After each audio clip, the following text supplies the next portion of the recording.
আমি দেবলীনা।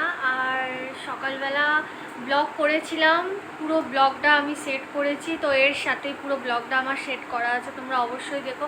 অ্যান্ড আমাকে এই শাড়িটা পরে কেমন লাগছে কিন্তু তোমরা অবশ্যই জানিও, কারণ আমাদের আজকে যেমন সকালবেলা দোল খেলা হয়েছে, তো সন্ধ্যাবেলার দিকে আমাদের এখানে একটা অকেশন আছে যেখানে সব ছেলে মেয়েরা একসাথে বসন্ত উৎসব টাইপের হয়, সেখানে রং সবাইকে লাগায়, এরম টাইপের সবাই ন্যাচারালি সুতির একটা শাড়ি পরে।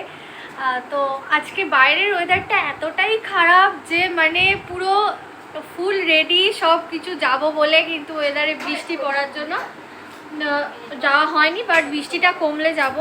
তো দেখো কীরকম লাগছে সাজটা। আর তার ওপরে কালকেও আমাদের হচ্ছে রং খেলা খুবই পরিমাণে হবে, তো সেই ভিডিওগুলো তোমাদের সামনে অবশ্যই আমি দেখাবো, তোমরা অবশ্যই দেখো। অ্যান্ড আমার চ্যানেলটাকে সাবস্ক্রাইব করে দিও।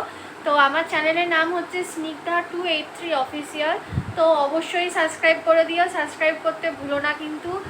অনেক গল্প, অনেক আড্ডা, অনেক কিছু নিয়ে আমি তোমাদের সামনে আসবো, বাট সব সময়তে ব্লগ করার সময় পাই না, কারণ সেই রকম সামনে মানুষও থাকতে হয় যে ব্লগটা করলে সেরকম কেউ থাকলে বেশ ভালো লাগে, মানে জমজমাট টাইপের লাগে।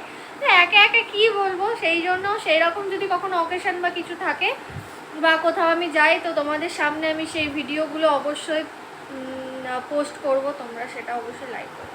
অ্যান্ড আমাকে কেমন লাগছে কিন্তু অবশ্যই জানিও, কারণ বসন্ত উৎসবের সময় হলুদ শাড়িটা আমি ফার্স্ট টাইম পরলাম।